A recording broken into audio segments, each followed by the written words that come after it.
Commerce study point पर आप सभी का बहुत बहुत स्वागत करती हूँ।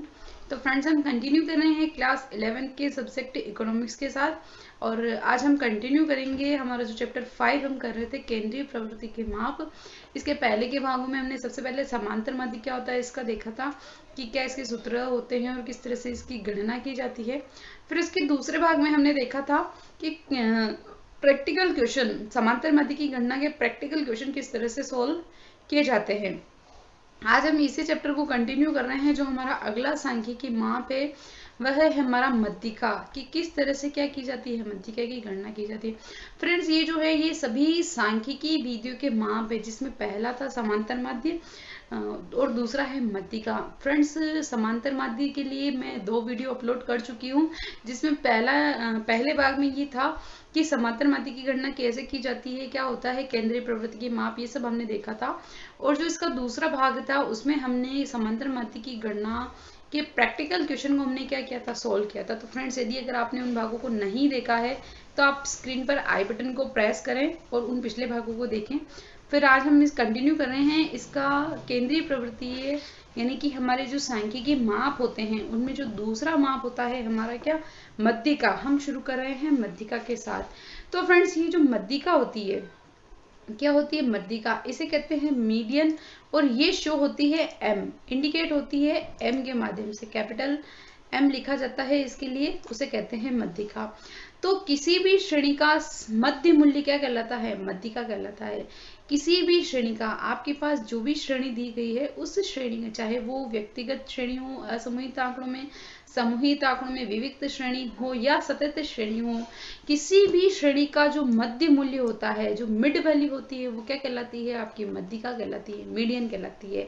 तो अब ये मध्य मूल्य तो मध्यिका कहलाती है, लेकिन इस मध्यिका का परिकलन किस तरह से इसको ज्ञात किया जाता है, कि मध्यिका की गणना किस प्रकार की जाती है। तो फ्रेंड, जब हमारे पास असमूहीकृत आंकड़े होते हैं, असमूहीकृत आंकड़े यानी कि क्या, जब वर्गीय व्यक्तिगत श्रेणी है और असमूहित आंकड़े है, यानी हमें सिर्फ एक्स दिया गया है, क्या दिया गया है, हमारे पास सिर्फ चर होते हैं। तो जब सिर्फ चर दिए गए होते हैं और हमें मध्यिका की गणना की होती, तो हम कैसे करेंगे। तो इसके लिए जो सबसे पहली स्टेप है वो होता है कि आपको चरों को क्या करना है, आरोही या अवरोही क्रम में जमाना है। या तो आप उसे बढ़ते हुए क्रम में जमा ले, या फिर उसे क्या कर ले, घटते हुए क्रम में जमा ले। दिए गए चरों को, आपको जो चर दे रखे होते हैं उन चरों को क्या करना है, आपको या तो आरोही क्रम में जमाना है या फिर अवरोही क्रम में जमाना है। फिर उसके बाद आपको एक सूत्र लगाना है, वो सूत्र होता है आपका n+1/2। अब यहाँ पे n मतलब क्या, चरों की संख्या।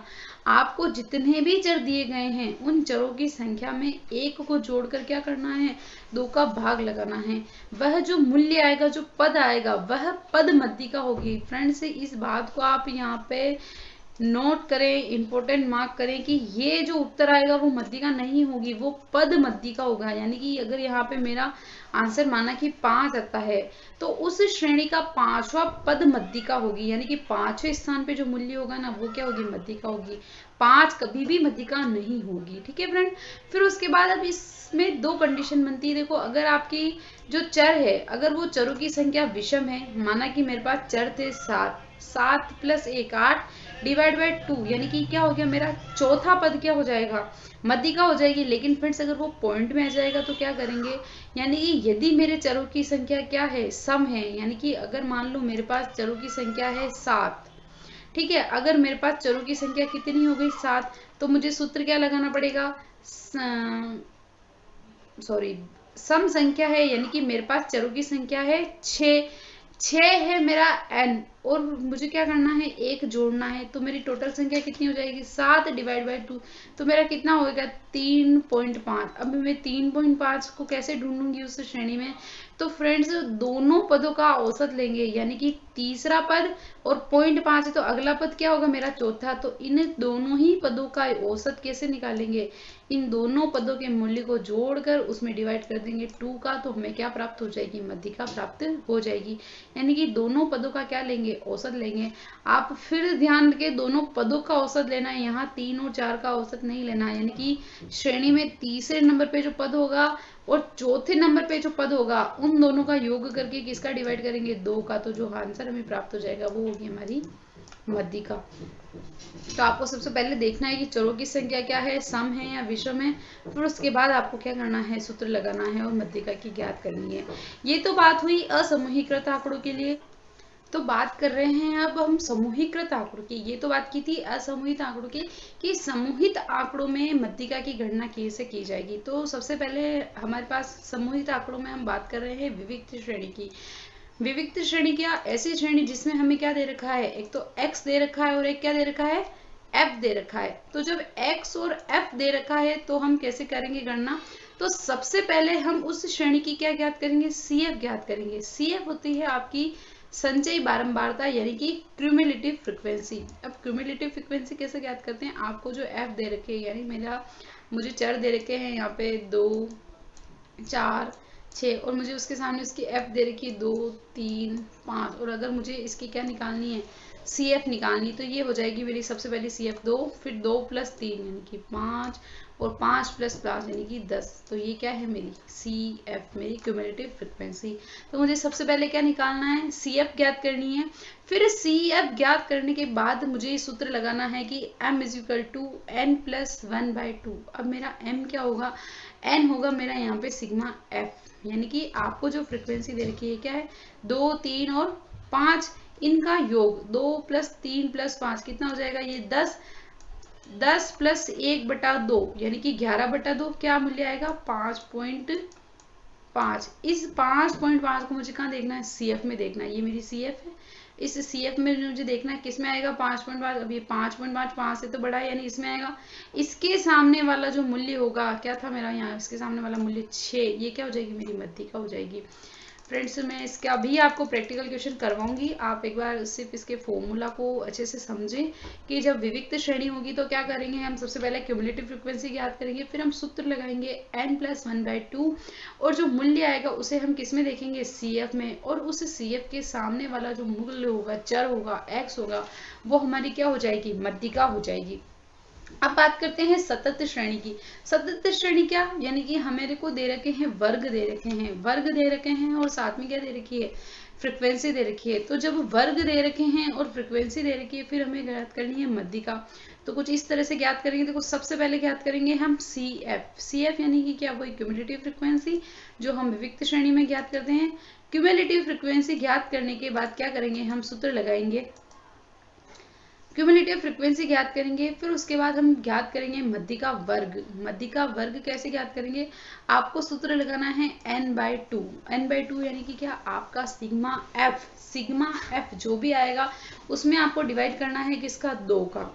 तो जब आप n/2 करेंगे, फ्रेंड्स यहाँ नोट करें, ध्यान करें, इंपॉर्टेंट मार्क करें, यहाँ n + 1 नहीं करना है, यहाँ पे करना है आपको ओनली n/2 + 1 नहीं करना है। तो n/2 का मूल्य निकालेंगे और उस मूल्य को कहाँ देखेंगे हम, क्यूमुलेटिव फ्रीक्वेंसी में। क्यूमुलेटिव फ्रीक्वेंसी में जहां वो मूल्य आ रहा होगा उसके सामने वाला जो वर्ग होगा वो हमारा क्या हो जाएगा, मध्यिका वर्ग हो जाएगा। और फिर उस मध्यिका वर्ग के ऊपर हम ये सूत्र लगाएंगे और उसके बाद क्या करेंगे, हम मध्यिका की गणना करेंगे। तो जो हमारा सूत्र होगा वो कुछ इस तरह से होगा, L1 + n/2 - CF / f × h। L1 यानी कि मध्यिका वर्ग की निम्न सीमा, n/2 यानी ये जो अपन ने ऊपर सॉल्व किया था वो होगा n सिग्मा f/2। CF यानी कि उस वर्ग की जो क्यूमुलेटिव फ्रीक्वेंसी आ रही है उसके ऊपर वाले वर्ग की CF को लेना है, यानी कि मध्यिका वर्ग से ऊपर वाले वर्ग की क्यूमुलेटिव फ्रीक्वेंसी यहाँ लेनी है। F यानी मध्यिका वर्ग की बारंबारता और H यहाँ होगा आपका वर्ग अंतराल। वर्ग अंतराल यानी आपके वर्ग की उच्च सीमा और वर्ग की निम्न सीमा दोनों का जो अंतर होता है वो क्या होता है, आपका H, वर्ग अंतराल। तो इस तरह से हम क्या करेंगे, मध्यिका की गणना करेंगे। फ्रेंड्स मैं इनके भी प्रैक्टिकल क्वेश्चन लेकर आऊंगी अगले भाग में मध्यिका के लिए।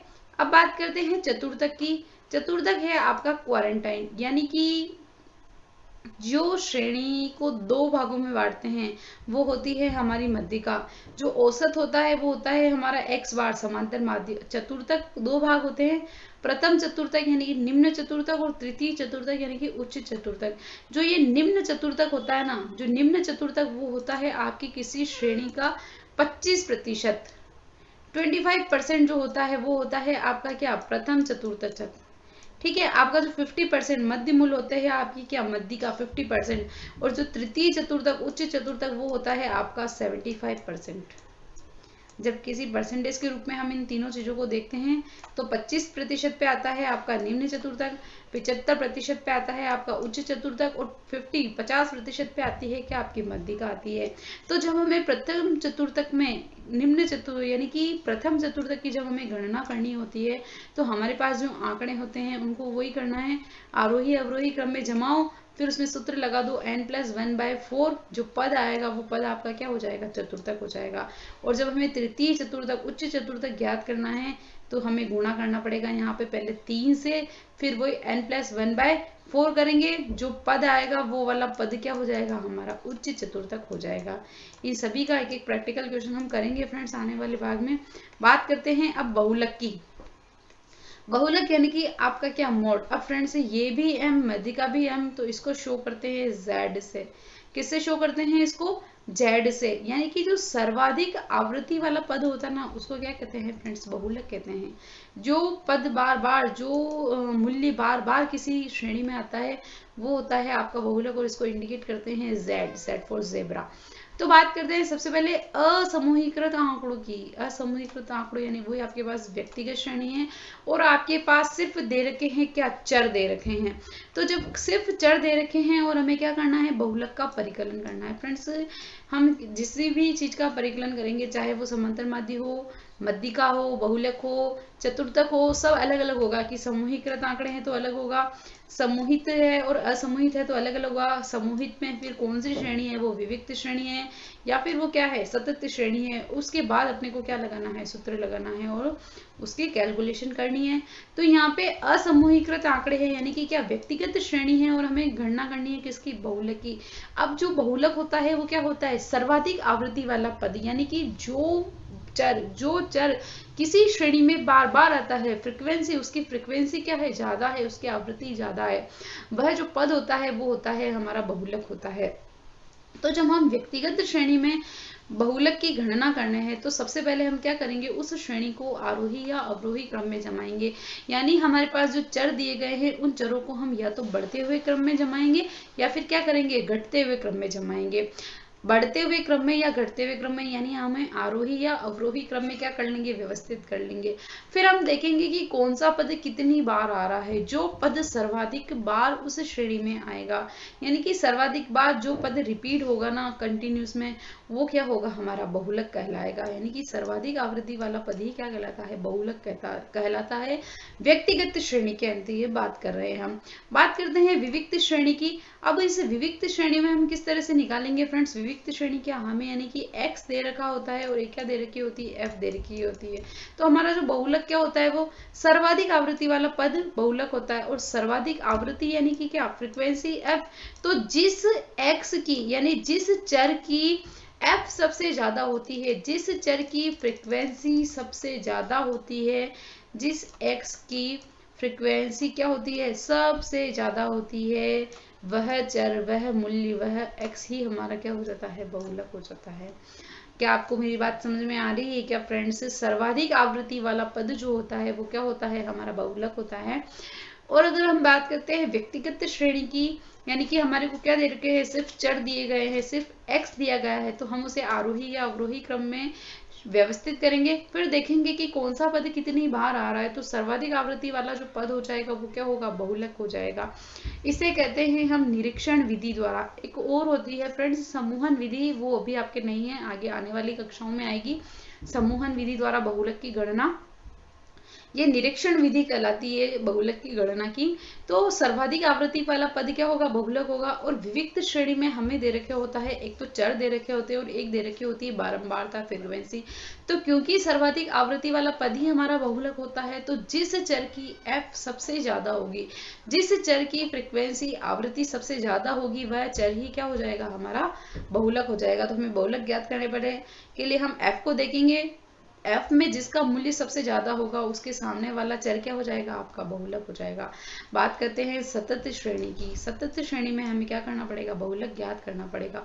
तो हम बहुलक को किस तरह से ज्ञात करेंगे, सतत श्रेणी में बहुलक ज्ञात करने के ये सूत्र हमें लगाना पड़ेगा। और इसका जो सूत्र है वो कुछ इस तरीके से है, देखो इसका जो सूत्र है वह है, आपको मैं समझाती हूँ इस सूत्र को किस तरह से आप समझेंगे। देखो, हमें हमारा पेन थोड़ा छोटा कर लेना चाहिए यहाँ पर। आपको मेरे वीडियो कैसे लग रहे हैं फ्रेंड्स, इसे थम्स अप दें, लाइक करें, शेयर करें, अपने दोस्तों को बताएं इसके बारे में। ठीक है, बात कर रहे हैं हम सतत श्रेणी में बहुलक की। तो जो सूत्र होता है वो होता है हमारा L1 plus D1 divide by D1 plus D2 multiplied by H। अब इसके लिए सबसे पहले तो ये जो सूत्र लगेगा वो लगेगा हमारा किस पे, बहुलक वर्ग पर। ठीक है ना। अब बहुलक वर्ग पर हमारा ये सूत्र लगेगा, और बहुलक वर्ग कौन सा होगा, जिस वर्ग की F फ्रीक्वेंसी क्या होगी, सबसे ज्यादा होगी। जिस वर्ग की फ्रीक्वेंसी सबसे ज्यादा होगी वह वर्ग हमारा कौन सा हो जाएगा, बहुलक वर्ग हो जाएगा। और उस बहुलक वर्ग की निम्न सीमा क्या हो जाएगी, L1 हो जाएगी। ये L1 बहुलक वर्ग की निम्न सीमा। फिर बात करते हैं हम हमारे D1। D1 क्या होगा, बहुलक वर्ग की F का पहले वाले वर्ग की F से अंतर, यानी कि आपका जो बहुलक वर्ग है उसकी जो फ्रीक्वेंसी है और उसके ऊपर वाले वर्ग की जो फ्रीक्वेंसी है, इन दोनों का अंतर होता है आपका D1। और नीचे वाले वर्ग की जो फ्रीक्वेंसी होती है, इन दोनों का अंतर होता है आपका D2। ये होता है D1, ये होता है आपका D2। तो सूत्र क्या है अपना, D1 divide by D1 plus D2। और H यानी कि क्या, आपका वर्ग अंतराल, यानी आपके वर्ग की उच्च सीमा और निम्न सीमा का जो अंतर होता है, अंतराल होता है, वो क्या होता है आपका वर्ग अंतराल, H कहलाता है। बहुलक वर्ग क्या है, जिस वर्ग की F, जिस वर्ग की फ्रीक्वेंसी सबसे ज्यादा होगी वो वर्ग आपका क्या हो जाएगा, बहुलक वर्ग हो जाएगा। अब ये तो थे हमने ज्ञात किए हैं। सबसे पहले ज्ञात किया था क्या, हमने समांतर माध्य, फिर उसके बाद हमने देखी मध्यिका, और उसके बाद देखा था हमने चतुर्थक, और उसके बाद देखा था हमने बहुलक। फ्रेंड्स, आने वाले वीडियो में मैं आपके लिए इन सभी के लिए एक एक प्रैक्टिकल क्वेश्चन लेकर आऊंगी। जैसे इसके पिछले भाग में हमने समांतर माध्य के सारे जो क्वेश्चन किए थे, उसी तरह से इनके भी हम एक एक क्वेश्चन करेंगे। और मैं आपको अब जो ये पढ़ा रही हूँ ये है आपकी सापेक्षिक स्थिति, यानी कि समांतर माध्य, मध्यिका और बहुलक का आपस में क्या रिलेशन होता है, ये किस तरह से वेरी करते हैं। तो सबसे पहले फ्रेंड्स समांतर माध्य होता है, उसके बाद मध्यिका होती है, और उसके बाद क्या होता है, बहुलक होता है। और ये तीनों किस तरह से आपस में एक दूसरे से कनेक्ट रहते हैं। तो फ्रेंड्स, जब आपको किन्हीं दो की पता हो, यानी कि आपके पास इन तीनों में से कोई दो दे रखे होते हैं। अगर माना कि आपके पास x बार दे रखा है और आपके पास m दे रखी है, और उसके अलावा कोई भी डेटा आपके पास नहीं है, फिर भी आप क्या कर सकते हो, z की गणना कर सकते हो।